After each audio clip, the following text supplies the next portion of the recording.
They say the mountains keep secrets, and in the hollows of Appalachia, some secrets are not meant to be spoken aloud yet. Here you are about to hear one that was never supposed to escape the dark earth. Imagine children giggling in the tunnels beneath the hills, but those laughs are not innocent games. They are hunting calls sharpened by blood scent and hunger. A deputy crawls through the dirt, his heartbeat thundering as small voices map his every move. Their senses are sharpened beyond anything human. They smell the blood dripping from his cut hand. They hear the frantic beat of his chest, as clearly as if he were a cornered rabbit. What would it mean to be hunted, not by wolves, not by men, but by children trained to kill? A family that raised its young, not with lullabies or lessons, but with manuals of dismemberment and rituals of hunger. This is not folklore.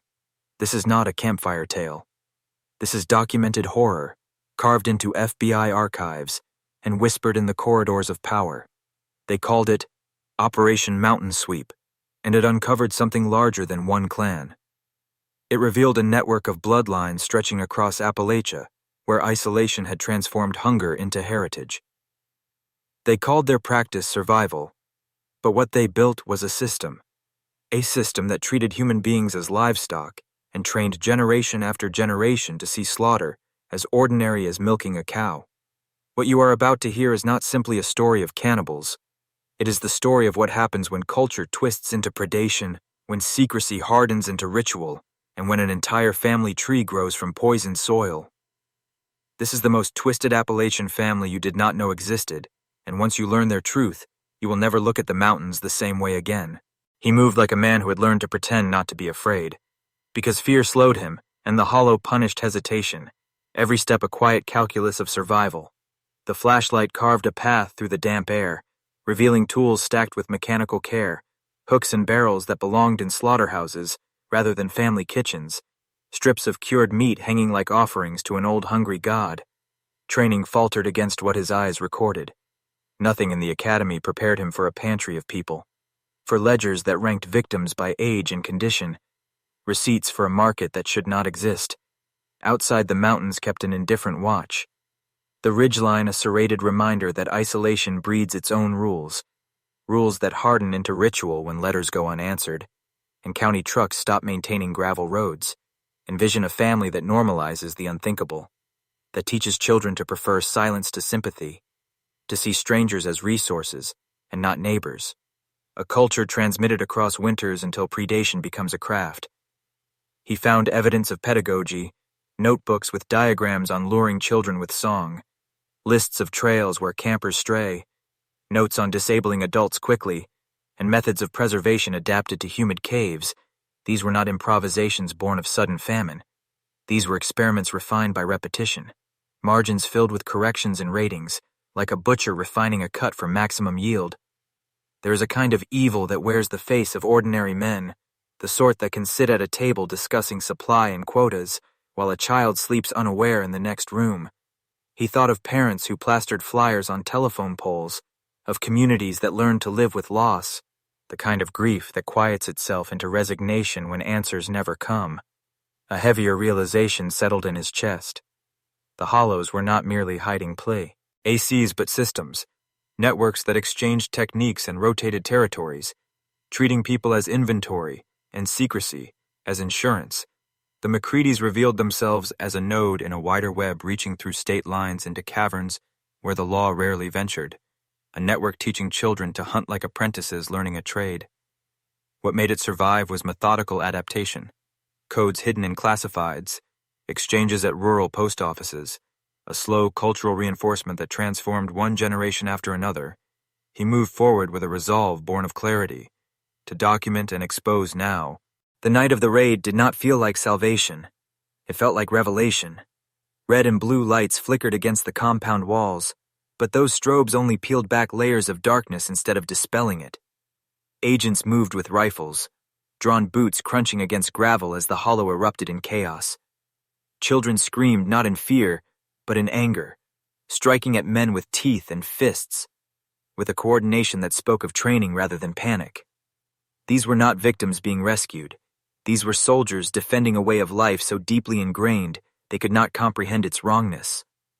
Inside the trailers, investigators found rooms that mocked the idea of family kitchens, counters reinforced with industrial grinders, freezers humming with stolen electricity, walls stained with the labor of decades of slaughter.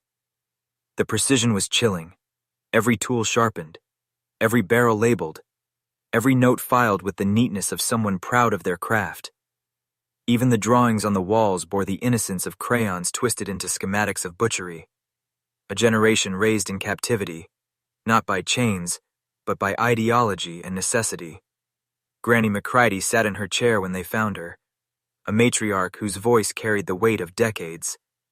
She looked into the faces of federal agents without shame and told them it was no different from hunting deer or rabbits. Too many people in the world, she said, strong eating the weak. She believed it as unshakably as other families believe in prayer or schooling. What horrified the agents was not the cruelty, but the utter conviction, the certainty that this was life as it was meant to be. Evidence-filled warehouses, clothing from the missing stretching back to the 1950s, photographs that charted hunts as carefully as other families chart birthdays, records that weighed victims, measured them, judged the quality of their flesh as if this were livestock rather than human life. The horror was not random, it was systematic, it was generational. This was the inheritance of hunger passed down like land or recipes and sharpened until it became a science, and as the dawn crept across the hollow, the true nightmare became clear. This was not one family, this was a branch, a fragment of something larger. The McCriedis were only the beginning, and their capture meant the network would scatter into shadows deeper than before. The hunters had been revealed, but the hunt itself was far from over. The reports that followed were never meant for the public eye, pages thick with redacted names and black bars covering coordinates, yet the patterns spoke louder than the silences. The McCriedis were only one thread in a web that spanned valleys, ridges, and forgotten mining towns, families separated by miles of mountain, but united by the same creed of hunger, secrecy, and survival. Agents mapped sightings, whispers, and vanishing points, only to realize disappearances lined up like constellations, forming a shape too deliberate to ignore. What terrified the investigators was not just the scale, but the sophistication. These clans did not stumble blindly into their rituals. They adapted. They studied population flows, logging routes, even weather cycles to predict when outsiders would wander vulnerable into their grasp. Victims were not random. They were curated, chosen with the same cold logic as ranchers selecting livestock. Children campers, drifters, loners, all harvested with a consistency that defied coincidence. There were signs of coordination far older than the federal government itself. Letters exchanged in ciphers that dated back to Civil War. Deserters, symbols carved into trees that hunters mistook for trail marks. Chants that carried fragments of Scots-Irish lore warped into codes of belonging. What began as survival in famine twisted into identity, a culture of secrecy reinforced by isolation and generations of obedience. The FBI called them families, but within their circles, they called themselves the keepers, a word that implied stewardship, guardianship, but of what? Of hunger, of blood, of a tradition too heavy to abandon. The keepers believed they preserved an ancient order, older than state lines, older than law, older than the fragile illusion of civilization. For them, the mountain was not land but covenant, and breaking the covenant meant extinction. The more files were opened, the more possible the task became. Every hollow could be hiding another branch. Every coal town could mask a lineage still practicing in silence. Agents admitted in private reports that full eradication was unlikely. The mountains were vast, the records incomplete, and the people who lived there had perfected the art of vanishing, and so a chilling question remained unanswered. Were the McCriedis an isolated nightmare, or just the visible face of something still alive, still watching, still teaching its children to hunt in the silence of the hills? By the time journalists caught the scent, the government had already buried the story under layers of bureaucracy. Families of the missing were handed vague statements about accidents or animal attacks, while warehouses of evidence sat locked behind clearance levels. The truth was considered too destabilizing to release, too grotesque, too ancient, too damning of how long the state had looked away. Whispers spread in bar rooms and truck stops across the Appalachian spine. People who had lost kin spoke of hills where lights were seen at night, moving in patterns not of hunters, but of patrols. Families who lived near those hollows described hearing songs carried on the wind, children's voices repeating phrases like rehearsed lullabies meant to lure the unwary. Locals warned outsiders never to camp near dry creek beds or abandoned mines, for those were feeding grounds camouflaged by time. The story could have ended as folklore, but fragments escaped into the hands of independent investigators. They pieced together names of vanished hikers, campers, and runaways, and the trail did not stop in Appalachia. Cases surfaced in Ozark valleys, in the dense swamps of Louisiana, in the deserts of New Mexico, places where isolated clans could thrive unnoticed. This was no longer regional, it was cultural. A lineage that migrated like spores, finding new soil wherever the forgotten dwelled, and in every instance the same patterns appeared. Families bound by blood rituals, silence and consumption, not wild murder, but structured cycles with rules and roles and punishments for breaking code. Grandmothers who enforced doctrine, fathers who trained children in silence, daughters who lured travelers with kindness, sons who finished the harvest. These were not monsters from fairy tales, but communities built on inversion, where morality was rewired, until cruelty became necessity and necessity became pride. The hollow was not a place on a map. It was a mindset, and once inherited, it never left. Investigators realized that even if one compound was destroyed, the knowledge survived, etched in memory and song, in stories told by firelight to the next generation. Like a contagion, it carried forward, waiting for hunger, isolation, and opportunity to converge again. And so the question shifted from who they were to how many still remain. For every McCriedi exposed, how many others had simply learned to hide better, to blend in, to pass as neighbors, while still feeding the old hunger in secret. The strangest part was how ordinary they appeared, when seen in daylight.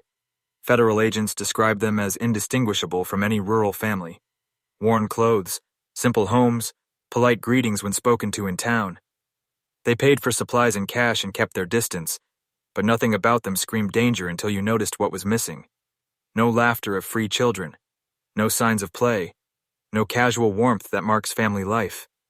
Instead, there was a discipline, a silence, like a military camp hidden beneath the disguise of poverty.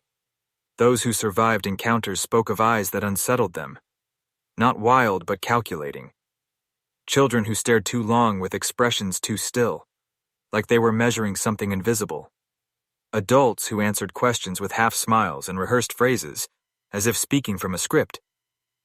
Their humanity had not been erased but redirected, focused toward preservation of ritual above everything else. Psychologists who reviewed the files suggested what happened to these families was not madness, but conditioning.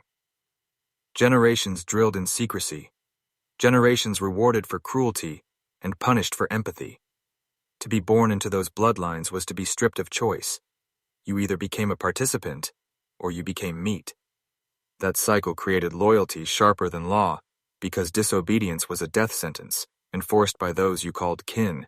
It was a prison without walls, a system that raised hunters instead of citizens. Survivors who were taken young and later escaped described how they were taught to track by scent, taught to wait in silence for hours, taught to sever fear from hunger, until killing felt like eating an apple. Ordinary acts of life turned into rehearsals for slaughter. They were children, yet they were also weapons honed by family doctrine. The silence of neighbors allowed it to persist. Outsiders rarely visited, and when they did, they vanished without explanation. And locals whispered, but said nothing loud enough for authorities to act. Fear and complicity became shields for generations, and the mountains themselves aided the concealment with caves deep enough to store secrets beyond the reach of daylight. So when investigators pulled back the curtain, they were not just confronting a crime scene, they were confronting a culture older than their agencies, a culture that survived by hiding within normality until it was time to hunt. And that realization forced a darker truth into view. How many other families look ordinary on the outside while hiding rituals that the world is not ready to face? The archives revealed something even more unsettling than blood rituals. They revealed philosophy. Within the seized notebooks and taped interviews, investigators discovered that the McCriedis, and others like them, did not see themselves as criminals. They saw themselves as inheritors of a burden. They wrote of a covenant with the mountain, a pact to consume, so the land remained fertile. They believed their hunger was an offering, their cruelty a sacrifice to forces older than law, older than the country itself. These writings blended fragments of scripture with scraps of folk tales, lines about bloodlines chosen to endure, lines about the strong shaping the weak into sustenance. Scholars who later examined these texts noticed traces of ancient European famine lore twisted into a theology of predation. Somewhere between survival and religion, the families had built a system of belief that justified the unspeakable turning slaughter into ritual and ritual into identity. What made it dangerous was the conviction. Children raised in those hollows were not told they were doing wrong. They were told they were chosen. They were given a sense of superiority over outsiders, a narrative that framed the rest of the world as livestock to be managed. They grew into adulthood carrying not shame, but pride, convinced that their secrecy preserved a higher truth. That mindset made them resistant to interrogation because they did not feel guilt. They felt duty. One intercepted letter between clans described outsiders as shadows, useful only when harvested. Another diary entry from a young girl spoke of her first hunt, written with the innocence of a schoolchild, describing chores. She wrote of pride in pleasing her father, pride in being part of the cycle. Her words were not monstrous to her. They were normal, just as other children write about birthdays or first dances. For investigators, this was more terrifying than any crime scene, because it proved the ideology was self-sustaining. Each new generation did not need convincing. They were born into a world where horror was ordinary and compassion was erased before it had a chance to take root. It was not simply about stopping acts of violence, it was about dismantling a worldview passed down like sacred scripture, and so the question grew heavier. How do you fight a belief that wears the skin of tradition? How do you expose a covenant so deeply woven into bloodlines that to the families themselves it is not horror but heritage? The raid had ended in arrests, but the interrogations revealed a wall that no badge or gun could break. Every question about victims was met with silence or with stories that twisted into parables. Agents realized quickly they were not extracting information, they were trespassing into a mythology. The elders spoke in riddles about hunger being holy, about flesh being memory about the mountain, choosing who lived and who was consumed. To them, the FBI were not enforcers of law, but violators of covenant. Weeks of interviews produced fragments of something larger. The families believed they were guardians of balance. They saw the outside world as gluttonous, corrupt, and weak. They saw themselves as keepers of an ancient order, where survival was earned through predation and secrecy. Their cruelty was not seen as cruelty, but as discipline, a purification through blood. One elder told an agent, "You farm cattle, we farm shadows." To him, the distinction between livestock and people did not exist. Psychologists called it generational indoctrination, but some agents disagreed. They claimed it went deeper, that the families had tapped into a primal psychology older than civilization itself. To strip away empathy and elevate hunger to ritual was to peel back the thin skin of society and return to something raw, something tribal. In that sense, the families were not inventing horror, they were reviving it. Inside the compounds, investigators uncovered altars made from bones, not crude piles, but arranged with precision geometric patterns, echoing symbols from old European famine cults. How those traditions crossed the ocean into Appalachia remained unanswered, but the connection was undeniable.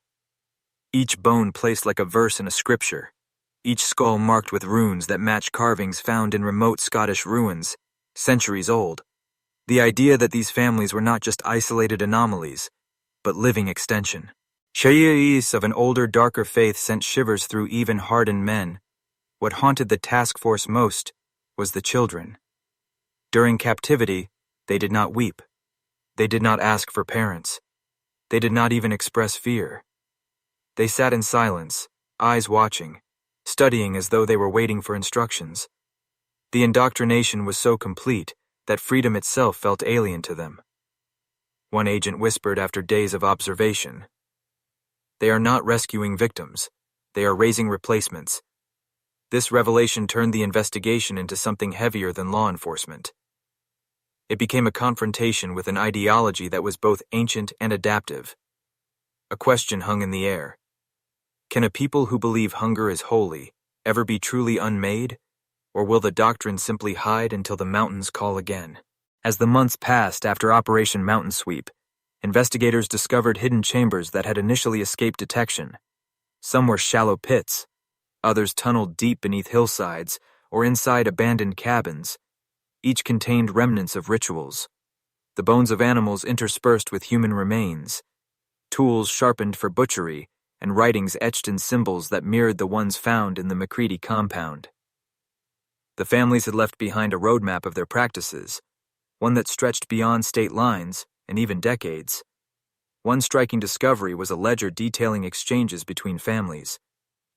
The document meticulously listed victims moved between compounds' notes on condition and estimated survival time. Some of the younger children had been rotated through multiple locations, their education in Predation growing with every transfer. The network was not chaotic.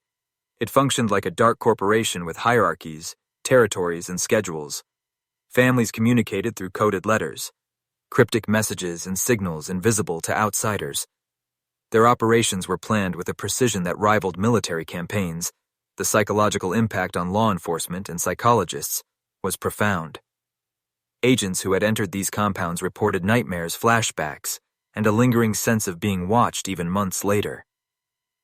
Psychologists struggled to categorize the children as either victims or active participants. Their conditioning blurred moral lines in a way that was deeply unsettling. For some, it became clear that standard rehabilitation would be insufficient, and a new framework had to be devised, one that acknowledged both trauma and indoctrination. Historians brought in to trace the lineage of these families confirm that cannibalistic traditions in isolated regions were more widespread than initially suspected. The Appalachian cases mirrored accounts from Old Scottish and Irish folklore about clans maintaining survival rituals centered on predation. The mountains acted as a natural sanctuary, protecting these practices from scrutiny, reinforcing secrecy across generations. The network had survived modern law enforcement, not because of luck, but because of adaptation, discretion, and a culture that normalized the unthinkable. Even today, some locals speak in hushed tones about old families who vanished only to resurface decades later. Sometimes they find empty cabins, abandoned tools, and strange symbols carved into trees or stones. Some hikers report eerie laughter echoing through remote valleys and traces of campsites that seem too organized for simple camping. The shadow of the McCriedi and related families remains a reminder that isolation and tradition can birth horrors that linger far beyond the reach of justice. The lessons from the raids were grim. Society had uncovered a window into a world where morality was a choice and survival dictated by hunger. The challenge for future investigators was to ensure that vigilance continued, because hidden in the Appalachians might be those who had learned from history and waited for the mountains to call again. The aftermath of Operation Mountain Sweep left a permanent mark on law enforcement protocols across the country. Agencies began to recognize the need for specialized units trained to handle cases involving isolated communities with unconventional social structures. New task forces were established, combining criminal investigation, psychology, and survival skills to approach situations where families operated outside societal norms.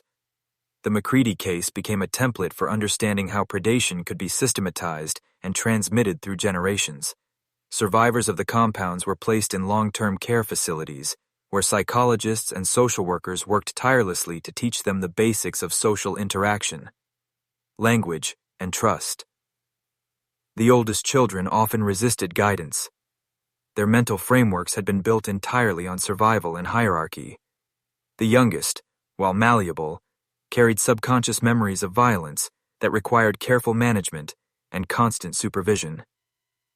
Specialized educational programs were created to integrate them safely into society while preventing re-traumatization.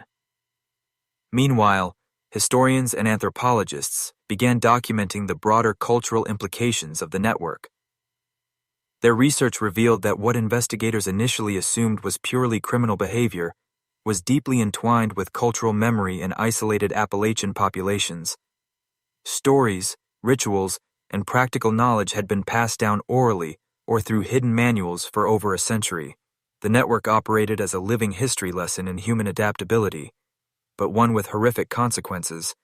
Federal agencies also began monitoring regions known to harbor isolationist families or remote communities with limited outside contact surveillance, community outreach, and coded information channels were established to detect patterns of unusual disappearances or suspicious re-allocations. The goal was to prevent a recurrence of multi-state predation networks before they could develop operational efficiency. Similar methods were adopted internationally after reports surfaced of parallel practices in remote regions across Europe and South America, suggesting that survivalist predation was not unique to Appalachia. For Michael Torres, the deputy who had stumbled upon the McCriedi compound, life never returned to normal. Even in Florida, he remained hypervigilant and distrustful of strangers. He spent his evenings reviewing case files, mapping the remaining known locations of family networks, and maintaining contacts with law enforcement colleagues across states. He understood that the mountains held secrets that might never be fully uncovered, and that some human impulses could not easily be extinguished. The story of the McCriedi and related families stands as a chilling reminder that civilization is fragile, and that isolation can distort morality into something unrecognizable. The lessons of Operation Mountain Sweep continue to influence criminal psychology, law enforcement strategy, and public awareness of the dangers that can flourish in obscurity. In the quiet corners of Appalachia, the echoes of these events persist and the mountains remember. Even decades after Operation Mountain Sweep, whispers of undiscovered compounds haunted the Appalachian backcountry. Hikers and locals reported strange sounds at night, shadows that seemed to move with intent, and fleeting glimpses of figures watching from tree lines. Law enforcement continued to receive anonymous tips and coded messages, hinting at potential hidden networks, yet many led to dead ends. The terrain itself became both shield and accomplice, offering natural concealment for families determined to remain undetected. Researchers studying the rescued children noted long-lasting psychological effects. Many displayed heightened sensory awareness, unusual tactical instincts, and difficulty forming normal emotional connections. Their upbringing had instilled patterns of hunting, surveillance, and pack dynamics. The adults who survived prosecution were often resistant to rehabilitation, firmly believing in their way of life and imparting teachings to any younger relatives who had been kept hidden. These cultural threads were difficult to sever and presented unique ethical and legal challenges. Local communities struggled with the legacy as well. The revelation that predation had been normalized for generations within certain isolated families caused lasting distrust among neighbors. Some families abandoned rural homesteads fearing guilt by association or potential retaliation. Others attempted to reintegrate into society, but suspicion followed them relentlessly. School boards and social services were forced to adapt programs to support children who had experienced extreme isolation and traumatic conditioning, introducing new models for deprogramming and reintegration. Federal authorities established permanent divisions focused on monitoring remote regions with high potential for predatory behavior. These teams combined forensic psychology, survival training, and criminal profiling to track familial networks and intervene proactively. Communication between agencies improved, leveraging technology to detect patterns that would have previously gone unnoticed.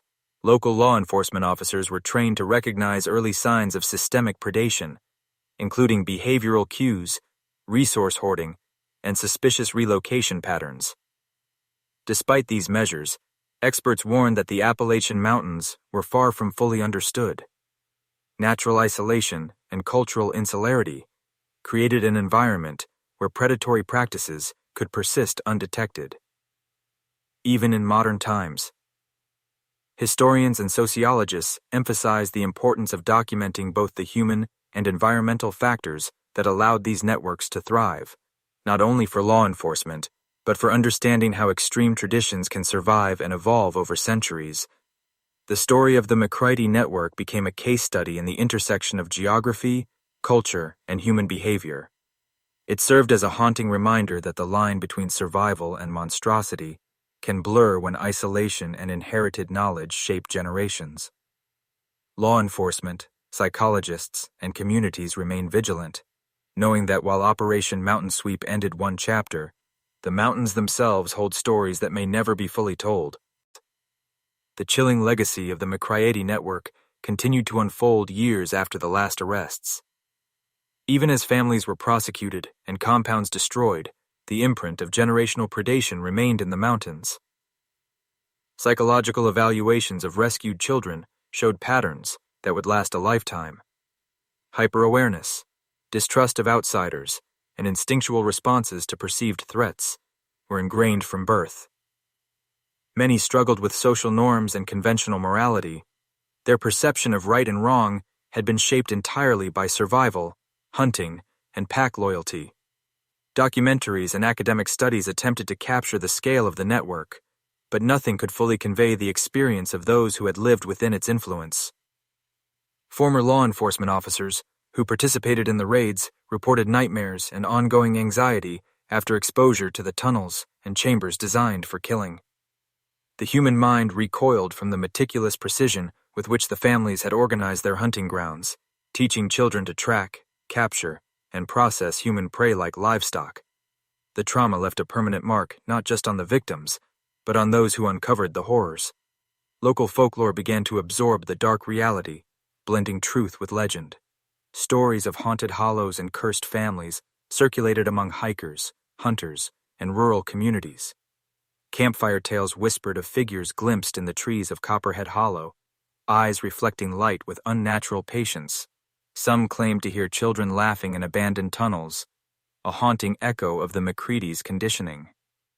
The mountains became a psychological landscape as much as a physical one, shaping the fears and imagination of anyone who dared venture too deep. Law enforcement adapted new protocols in response to the case.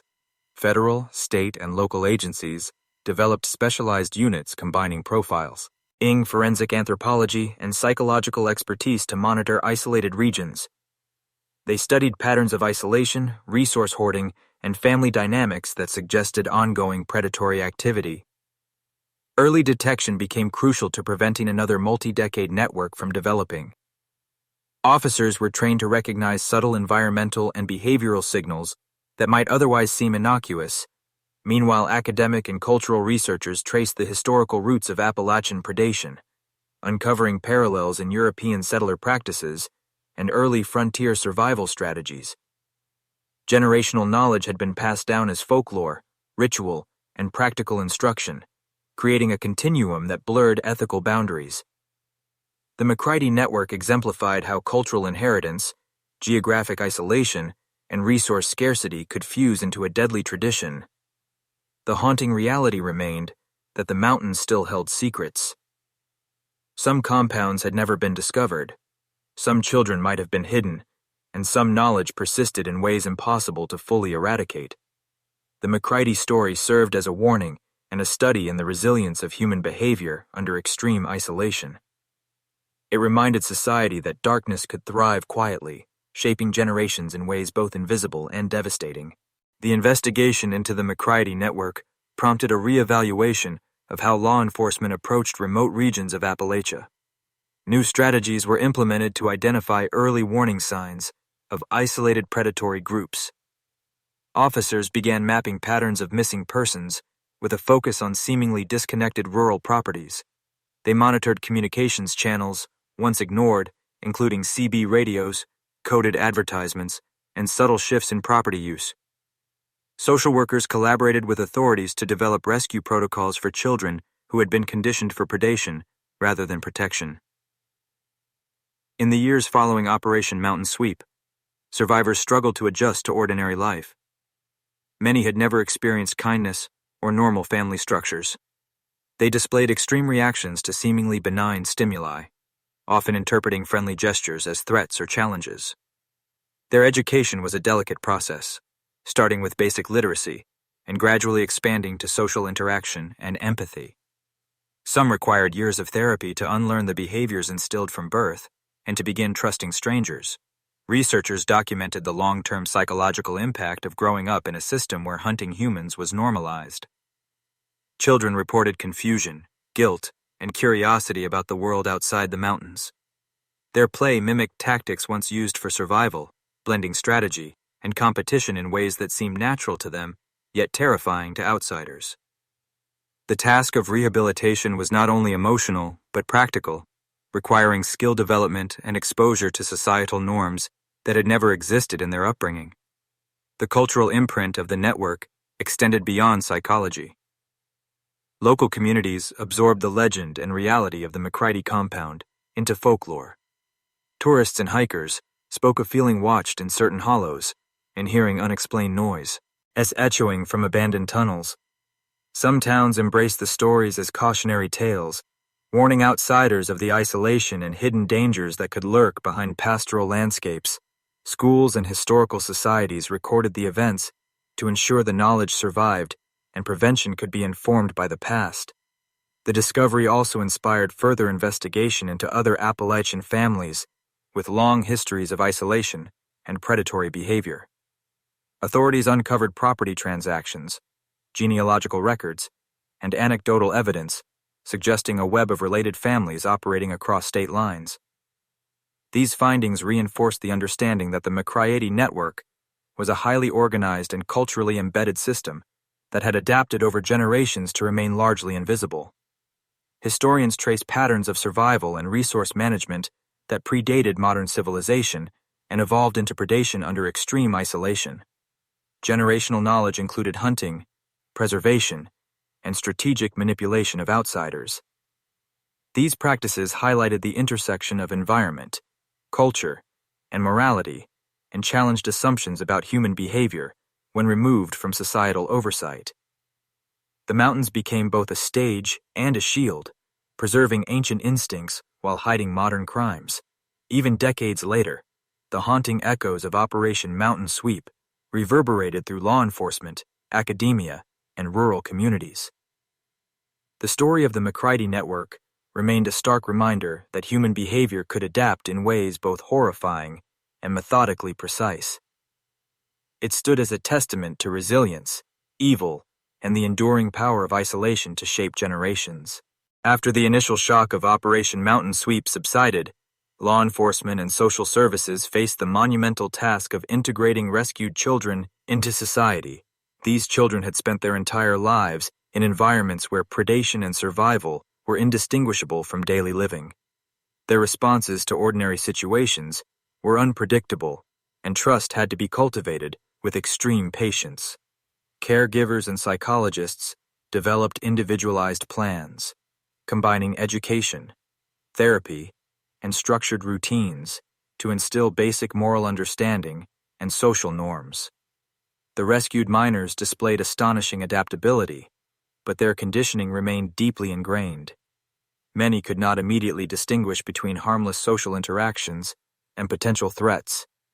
Their minds had been trained to interpret any outsider as either prey or predator.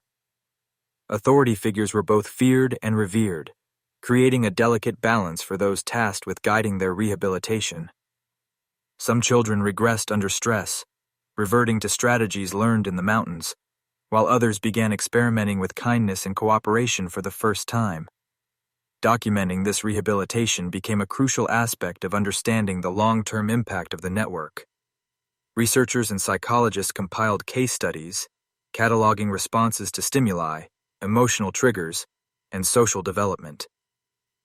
They noted a wide spectrum of behavior, from violent outbursts and manipulative scheming to moments of genuine empathy and curiosity about the outside world.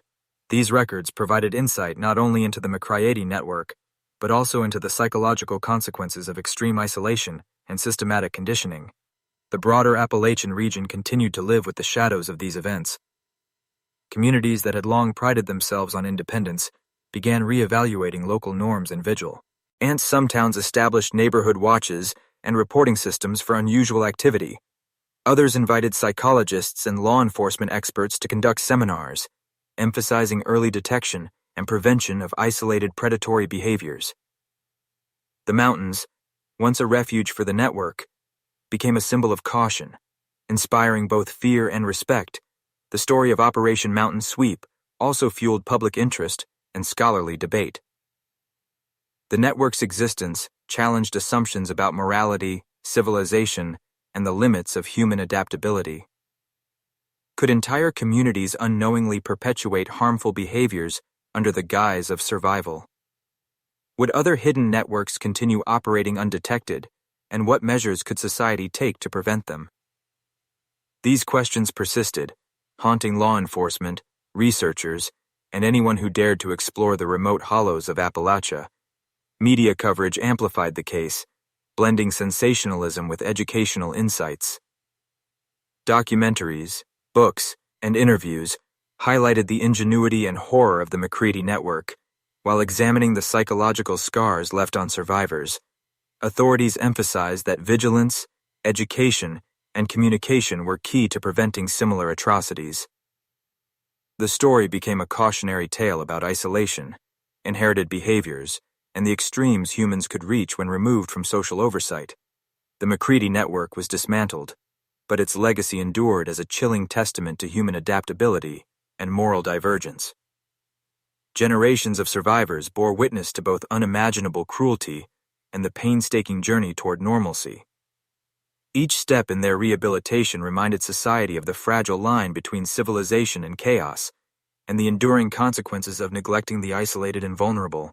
In the months following Operation Mountain Sweep, law enforcement focused on mapping every known family network, uncovering connections that spanned decades and crossed state lines. The operation revealed a level of coordination and strategic planning that rivaled organized crime syndicates. Each family had established its own territory, communication channels, and survival strategies, yet they shared methods, knowledge, and even victims, creating a sprawling system of predation that had persisted virtually unnoticed. The social services system faced unprecedented challenges in caring for rescued children. Many were unable to speak the local dialects fluently, communicating in a mix of archaic English, isolated Appalachian slang, and unique terms developed within the network. They had never attended school, never learned personal hygiene or conventional safety rules, and often reacted to modern technology with fear or aggression. The task of reintegrating these children required multidisciplinary teams of psychologists, educators, social workers, and law enforcement officers who coordinated efforts across state lines. Researchers studying the network discovered that the conditioning extended far beyond practical survival skills. Children had been taught rituals, songs, and stories that normalized hunting and killing as familial duty. These practices had embedded a deeply ingrained moral framework in which predation was virtuous, and empathy toward outsiders was unnecessary or even wrong. Breaking these mental patterns required not only therapy, but immersion in completely foreign social environments, exposing them to cooperative play, schooling, and peer relationships outside the network. Parallel to rehabilitation efforts, investigators pursued the origins of the network, tracing lineages back to isolated Scottish and Irish immigrant communities that settled in Appalachia centuries earlier. Historical records revealed that survival in remote, resource-poor regions had fostered cultural norms in which extreme self-reliance and exploitation of outsiders were considered practical and morally acceptable.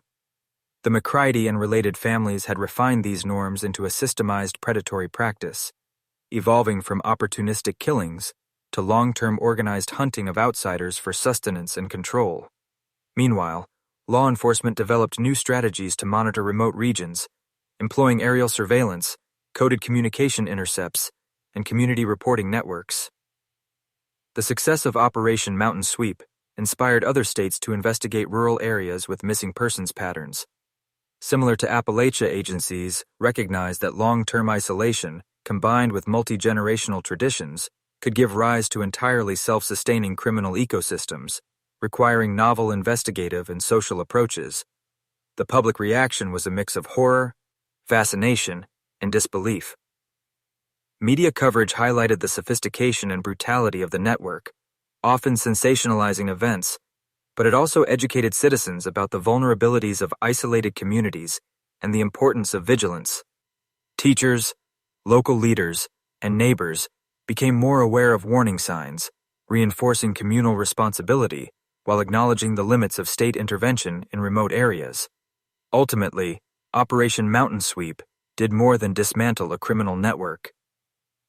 It challenged society to confront uncomfortable truths about inherited behaviors, moral relativism, and the fragility of social norms when removed from oversight.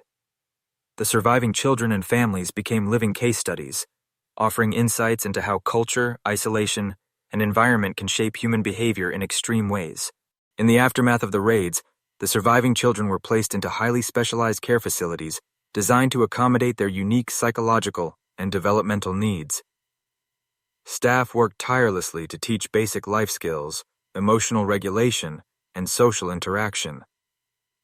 Many children initially resisted, displaying defensive aggression and distrust of adults outside their families.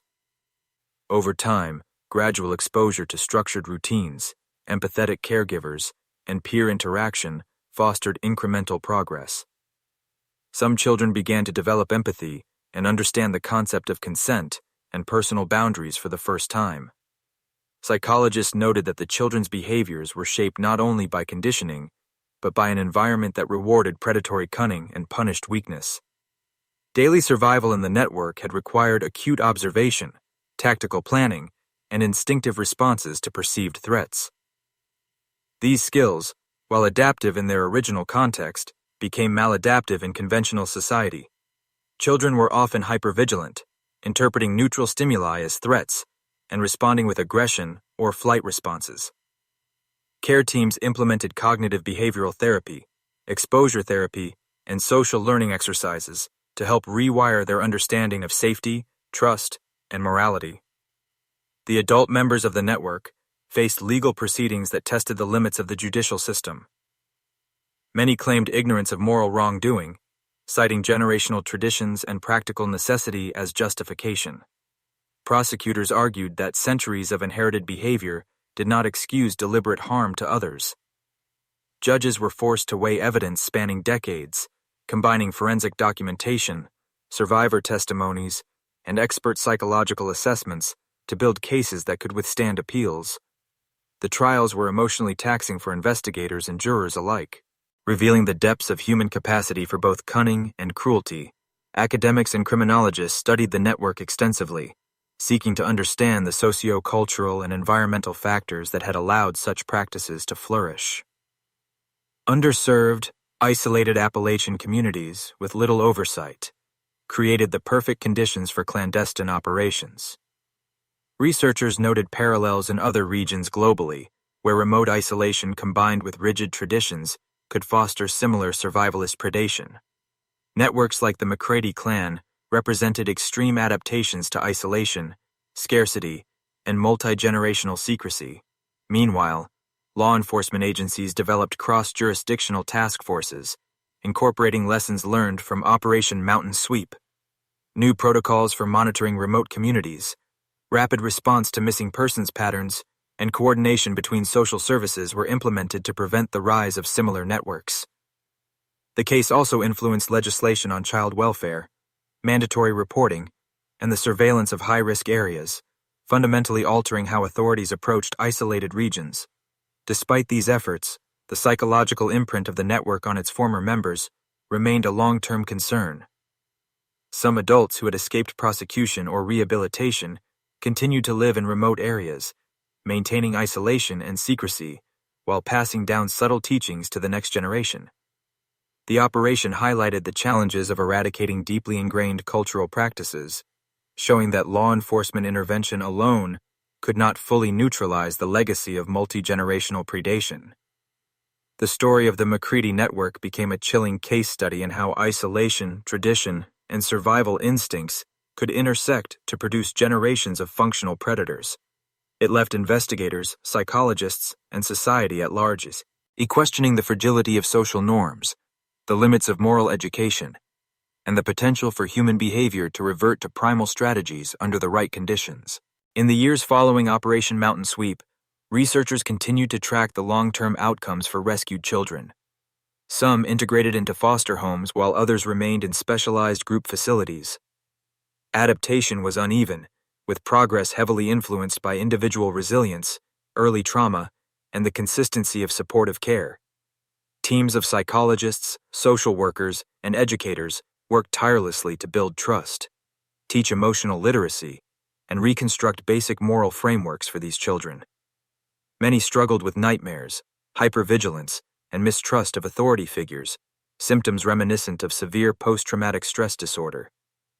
The community response to the revelations was a mixture of horror, disbelief, and somber reflection.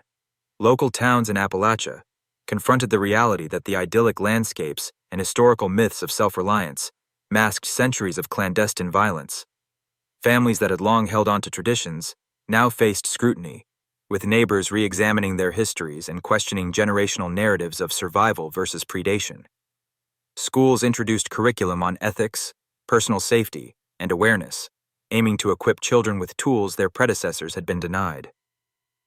The story of the McCriedi network became a cautionary tale, a reminder of what can emerge when isolation, secrecy, and necessity intertwine unchecked. Law enforcement agencies incorporated lessons from the case into ongoing operations. Surveillance protocols were updated to identify patterns in remote areas, using both technology and community intelligence to detect unusual behaviors. New policies were implemented for cross-state coordination on missing person reports, focusing on anomalies in geographic clustering and demographic patterns. Investigators also emphasized the importance of mental health support for both victims and first responders. The AAAU. Public interest in the case persisted for decades. Documentaries, books, and academic papers examined the intersection of culture, psychology, and crime, offering insight into how ordinary environments can become breeding grounds for extraordinary horror. The McCriedi network became emblematic of the thin veneer of civilization, the fragile balance between morality and survival, and the extreme outcomes of human isolation. Its legacy influenced criminal psychology, social work, and policy discussions about rural neglect, child welfare, and multi-generational trauma, even decades later. Hikers, campers, and local residents occasionally report unsettling discoveries in remote Appalachian hollows. Abandoned structures, unusual arrangements of natural materials, and the faint, inexplicable scent of smoke or decay evoke the memories of a network that once thrived. Unchecked authorities caution that while most networks have been dismantled, the potential for isolated pockets of abuse remains, a grim testament to the enduring power of secrecy, tradition, and survival instincts. The story ends not with closure, but with a lingering unease. The knowledge that human predation, passed down like heirlooms, can shape generations challenges society to recognize, intervene, and educate before isolation and desperation give rise to new horrors. The McCriedi network may be dismantled, but its lessons endure as a chilling reminder of what lies beneath the surface of civilization. As the investigations wound down and Operation Mountain Sweep concluded, researchers and historians turned their attention to uncovering the origins of the Halbert family and other related clans. Evidence suggested that the McCriedi and Halbert lineages were intertwined through marriage and shared practices dating back to the early 1800s. Land deeds, birth records, and migration patterns indicated a deliberate settlement strategy in isolated hollows, streams, and ridges where oversight was minimal and self-sufficiency was paramount. These communities prized secrecy and passed down hunting techniques, survival strategies, and predation rituals as family heirlooms that were both practical and symbolic. The Halberts, in particular, became notorious for their extreme methods of preservation and concealment. Bodies were never buried but carefully treated, dehydrated, and stored in hidden compartments within the compound. Underground tunnels and secret rooms served as both defensive structures and repositories for their grisly collection of victims. The children learned these practices from a young age, internalizing the rituals as normal components of family life. Songs, games, and stories reinforced the cycle, blending education and entertainment into a system that trained them for life as hunters and keepers of the family legacy.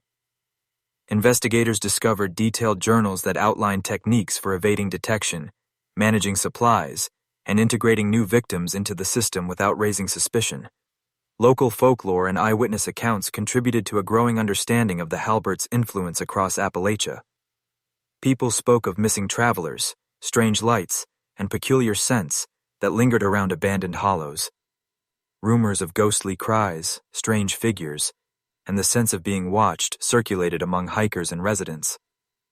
Some historians trace these accounts back generations, linking them to periods of disappearance that coincided with the peak activity of the Halbert Network. Archaeologists and forensic experts later confirmed that many sites contained remnants of human remains, preserved materials, and improvised implements that revealed the methodical nature of the family's operations.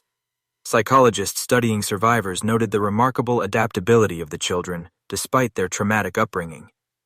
The skills imparted by the Halberts, while horrifying in context, included acute observation, tactical thinking, and survival strategies that, if redirected, could be rehabilitated into productive abilities. Rehabilitation required patience, understanding, and a multidisciplinary approach. Combining therapy, education, and supervised socialization, specialists worked to dismantle the ingrained behaviors, replacing predatory instincts with empathy, cooperation, and moral reasoning.